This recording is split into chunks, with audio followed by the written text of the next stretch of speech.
済んだもんなのだ。今日はメキシコのニュースを3本まとめてお届けするのだ。ところで豆知識なのだ。メキシコの正式な国名はエスタドス・ウニードス・メヒカノス。英語にするとユナイテッド・メキシカン・ステート・エス、つまり合衆国っ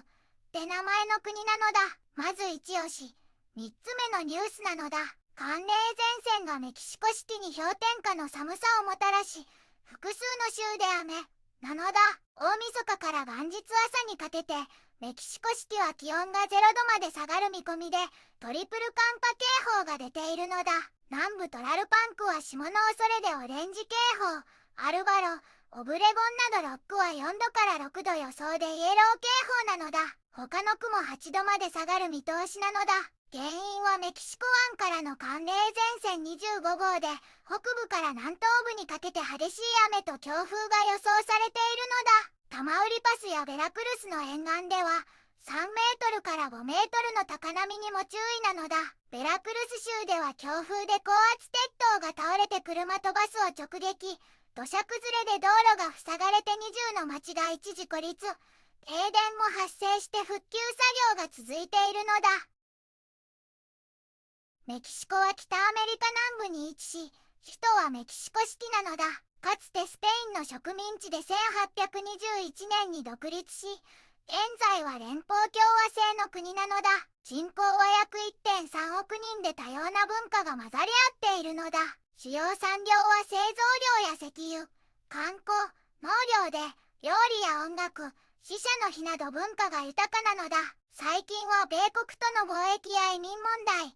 治安対策や再生可能エネルギー導入が注目されているのだ。一つ目のニュースなのだ。中国やその他の非 FTA 国からの輸入に最大 50% の関税が適用へという記事なのだ。メキシコ政府は2026年1月1日から中国など自由貿易協定のない国からの輸入品に最大 50% の関税をかけ始めたのだ。自動車、繊維、医療、鉄鋼、プラスチック、靴、家具、おもちゃ、アルミ、ガラスなど1463品目が対象で、特に中国などアジアからの車には 50% の関税がかかるのだ。これは約35万の雇用を守り、国内産業を再工業化するプラン、メヒコの一環で、国産部品比率を 15% 高め、150万の新規雇用を目指すのだ。政府は年700億ペソの追加税収を見込む一方、半々は物価上昇や中小企業への打撃を懸念しているのだ。二つ目のニュースなのだ。ワールドカップを前にメキシコシティで行われるすべての改修、整備という記事なのだ。2026年ワールドカップに向けてメキシコシティで大規模な整備が進んでいるのだ。メキシコはアメリカ、カナダと共催で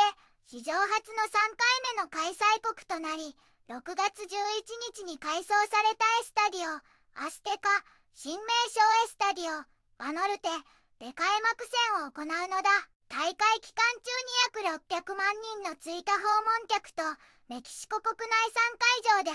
80万人超の観客が見込まれ、連邦政府と市は総額10億ドル超を投じて空港、公共交通、道路、治水、スタジアム周辺を改修しているのだ。AICM 空港の2ターミナル改修や AIFAA の新鉄道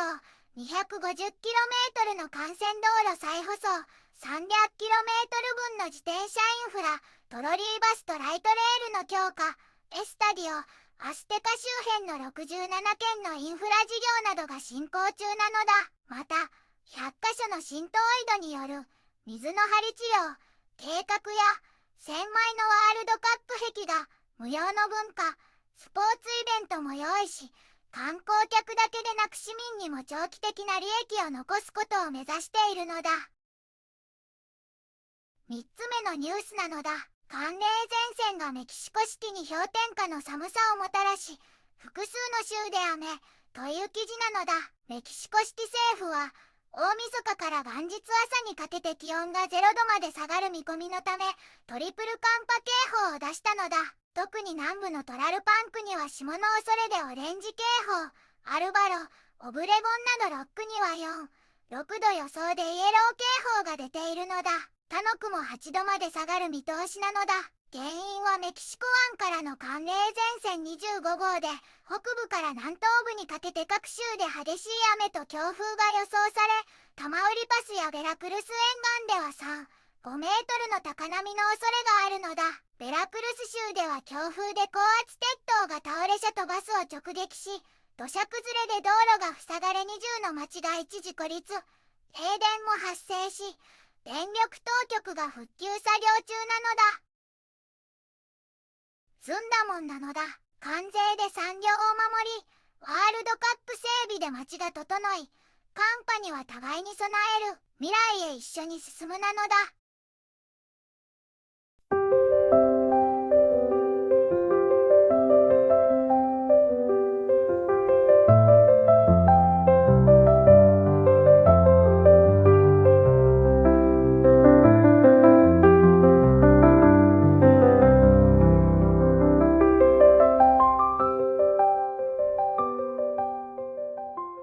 こんにちはなのだ。この番組では世界のあまり知られていない国や地域からちょっと不思議でちょっと感動するニュースをお届けするのだ。日本ではあまり話題にならないけど、世界には僕たちが知らないままの出来事や優しさや驚きに満ちた物語がたくさんあるのだよ。テレビでもネットでもあまり見かけない。けれど本当はもっと伝えられるべき小さな世界の声。